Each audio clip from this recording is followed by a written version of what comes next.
자, 우리 테이블 레이아웃을 사용하고 있고요. 테이블 로우 안에다가 텍스트 뷰라고 하는 거 추가해 봅니다. 꺽쇠 표시하고요. 자, 여기에 꺽쇠 표시, 텍스트 뷰, 그 다음에 엔터 치면 되겠죠? 자, 여기에 이렇게 들어갑니다. 그 다음에 자, 안드로이드 땡땡 레이아웃 위드스라고 하는 거 랩 컨텐트 엔터 쳤죠? 그 다음에 안드로이드 땡땡 레이아웃 하이트라고 하는 거 랩 컨텐트 엔터 쳤습니다. 자, 그 다음에 안드로이드 땡땡 이번에는 텍스트 속성이요. 자, 이렇게 들어갑니다. 텍스트라고 하면 그 텍스트 뷰에 보이는 글자를 얘기해요. 그래서 여기다가 이름 땡땡 이렇게 입력을 하죠. 이름 땡땡이라고 하는 게 그럼 화면에 보이게 됩니다. 그 밑에다가는요, 자, 에디트 텍스트라고 입력합니다. 에디트 텍스트가 입력 상자를 얘기해요. 자, 그래서 엔터를 치고 자, 이쪽으로 넘어갑니다. 여기다가 안드로이드 땡땡 마찬가지로 레이아웃 위드스 가로 크기 속성이죠. 자, 여기에 큰 따옴표를 하고요. 자, 여기도 랩 컨텐트 엔터. 그 다음에 안드로이드 땡땡 레이아웃 하이트 높이가 되겠죠. 세로 크기 이것도 랩 컨텐트로 합니다. 자, 그리고 여기다가 속성을 하나 더 추가할 텐데요. 안드로이드 땡땡이라고 하고요. 여기다가 레이아웃 스팬이라고 하는 속성을 넣습니다. 스팬 얼만큼 차지를 하도록 할 거냐라고 하는 거를 얘기를 하겠죠. 자, 여기다가 3이라고 입력을 해볼게요. 3이라고 하면 3개를 차지한다는 얘기네요. 칼럼 3칸을 차지하도록 하겠다. 그러면 여기에 보면 첫 번째 뷰가 있죠. 그럼 여기가 0이라는 인덱스를 가지겠죠. 그럼 여기가 3칸을 차지하면 1, 2, 3을 차지하겠다. 스태치 컬럼 수가 0, 1, 2였는데 그죠? 예, 뭔가 숫자가 좀 안 맞는 느낌은 생기죠? 네, 근데 어쨌든 여기다가 2나 또는 3을 한번 해볼게요. 일단 2를 한번 해보면 되나요? 그러면 예, 0, 1, 2를 넣었다라고 하면 그러면 이게 0이고 1, 2라고 하는 거 그걸 차지할 수가 있겠네요. 자, 그럼 이제 그 밑에다가 테이블 로우라고 하는 거를 예, 하나 더 추가를 해보도록 합니다. 자, 하나 더 추가를 해보죠. 자, 그래서 여기다가 테이블 로우라고 하는 거 추가를 하고요. 자, 안드로이드 땡땡 레이아웃 위드스라고 하는 거는 매치 패런트. 제가 얘기했지만 이거를 계속 반복해서 계속 입력을 하세요. 예, 그래야 익숙해지니까요. 자, 여러분이 코드에 익숙해져야 나중에 실제 앱을 만들 때 예, 조금 더 쉽게 입력할 수가 있습니다. 자, 랩 컨텐트라고 하고요. 자, 꺽쇠 표시를 합니다. 자, 그리고 이 안에 뷰를 추가를 할 건데요. 버튼 2개를 한번 추가를 해봅니다. 자, 버튼이라고 하는 태그 이름으로 넣고요.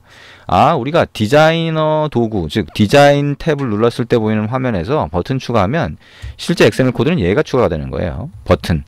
엔터를 칩니다. 그 다음에 안드로이드 땡땡 레이아웃 위드스라고 하고 랩 컨텐트 엔터. 그 다음에 안드로이드 땡땡 레이아웃 하이트라고 하고 랩 컨텐트 엔터 이렇게 칩니다. 자, 버튼에도 텍스트 글자가 보여야 되니까요. 안드로이드 땡땡 텍스트는 여기다가 예 또는 아니오 먼저 할까요? 아니오 버튼을 하나 만들었다는 거예요. 그러면 여기다가 안드로이드 땡땡 하고요. 자, 레이아웃 칼럼이라고 하는 속성을 지정할 수 있어요. 그러면 칼럼을 아예 지정해 버립니다. 그러면 여기다가 칼럼이 0, 1, 2 이렇게 그러니까 진행이 되니까 0부터 시작이 되니까 이거를 첫 번째 칼럼에 두는 게 아니라 두 번째 칼럼에 둘 수 있어요. 그러면 1 값을 넣을 수 있겠네요. 그죠? 자, 이렇게 넣을 수가 있고요. 자, 두 번째 버튼이라고 하는 거를 하나 추가를 한번 해보도록 합니다. 그러면 똑같은 형태가 되겠죠? 그래서 여기다가 버튼이라고 하고요. 속성을 안드로이드 땡땡 레이아웃 위드스. 자, 일부러 여러분들이 하나하나 자, 따라올 수 있도록 이렇게 입력을 해보고 있습니다. 하이트, 랩 컨텐트 이렇게 되겠죠. 그리고 이것도 안드로이드 땡땡 텍스트라고 하고요. 예라고 하는 글자가 보이도록 하고 안드로이드 땡땡 레이아웃 칼럼이라고 하는 거를 2라고 지정을 해볼게요. 자, 이렇게 하고 나서 디자인 탭으로 한번 와봅니다. 그러면 이런 모양이 되네요. 그죠? 그 그 책에는 여기 칼럼을 좀 다르게 지정을 해 놓기도 하고 했는데요. 자, 여기 첫 번째 줄에 첫 번째 거 칼럼 인덱스가 0이 되겠죠. 그럼 이 밑에 들어가는 게 꼭 여기서부터 진행될 필요가 없고, 칼럼 인덱스를 다르게 하면 이렇게 그 다음부터 채워지거나 이렇게 만들 수가 있고요. 그 다음에 여기 위에 있는 입력 상자가 두 번째, 세 번째를 다 차지하고 있죠. 그러니까 우리가 테이블 레이아웃이라고 해서 한 격자 안에 한 공간 안에 하나만 들어갈 수 있는 게 아니라 그걸 더 늘릴 수도 있고, 그 다음에 그 위치를 지정할 수도 있다 라고 하는 거 생각을 하시면 됩니다. 자, 이게 테이블 레이아웃이라고 하는 겁니다. 그래서 테이블 레이아웃이라고 하는 걸 사용하면 이렇게 만들 수 있구나 라고 생각을 하시면 됩니다. 자, 그 다음에 우리가 스크롤에 대한 거를 생각해 볼 수가 있어요. 그래서 자, 스크롤 뭐가 있죠? 스크롤. 자, 우리가 보통 다른 언어에서는요, 스크롤이라고 하는 거는 별도의 위젯을 구성을 해요. 다른 언어에서 보통 이제 컨트롤이라고 부르지만, 그래서 스크롤이 붙어 있는 위젯이 별도로 따로 있어요. 근데 안드로이드는 이 스크롤이라고 하는 게 아주 쉽게 만들 수가 있어요.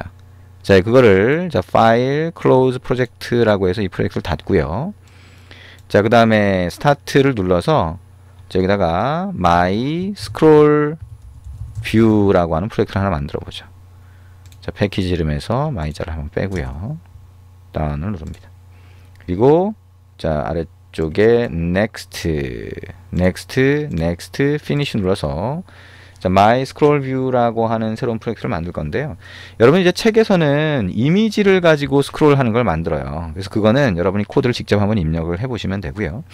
자, 우리가 이제 그것보다도 흔히 볼 수 있는 거, 앞으로도 이제 스크롤을 만드는 경우가 많이 있어요. 왜냐하면 이 스크롤이라고 하는 거는 화면 영역을 벗어나는 경우. 자, 여기서 한번 볼까요? 자, 우리가 지금 이제 스크롤 쪽을 하고 있으니까요. 화면 영역을 벗어나는 경우예요. 그러니까 만약에 텍스트 뷰가 하나 있는데, 텍스트 뷰, 그러니까 글자가 보여지는 게 글자가 많아지면 밑으로 떨어질 거 아니에요. 그러면 화면 영역을 벗어나죠. 그러면 자동으로 오른쪽에 스크롤이 만들어져요. 근데 그거를 다른 언어에서는 직접 그런 위젯을 다 만들지만, 안드로이드는 스크롤 뷰라고 하는 게 있어서, 자, 그 영역을 벗어나는 애를 감싸주기만 하면 스크롤이 자동으로 생겨요. 자, 그런 방식을 사용을 하게 됩니다. 지금 여기 보는 것처럼 스크롤 뷰가 텍스트 뷰를 감싸주면 텍스트 뷰의 크기가 이제 글자가 추가가 되면서 더 늘어날 거 아니에요. 그러면 글자가 늘어나서 이 스크롤 뷰가 차지한 영역을 벗어나면 스크롤이 자동으로 생긴다 라고 생각을 하시면 됩니다. 자, 그럼 이제 새로운 프로젝트가 만들어졌죠. 이제 화면을 열고요. activity main.xml 파일을 열고 여기 안에 들어간 텍스트를 선택해서 딜리트 키를 누릅니다. 그리고 이 안에다가 스크롤 뷰를 추가를 해 볼 텐데요. 자, 여기 안에 일단 버튼을 그냥 하나 갖다 놔 볼게요. 버튼. 자, 가운데 영역에다가 버튼을 한번 갖다 놔 보죠. 아, 여기 자석이 금지 표시가 되어 있네. 이걸 다 풀어주고요. 다시 한번 추가를 해 봅니다. 자, 버튼을 팔레트에서 끌어다가 자, 가운데 영역에 갖다 주고요. 그 다음에 스크롤 뷰라고 하는 걸 한번 찾아볼게요. 자, 컨테이너에 가보면 자, 팔레트에서 컨테이너스 안에 스크롤 뷰가 있죠. 자, 요거를 끌어다가 요쯤에 갖다 놓고요.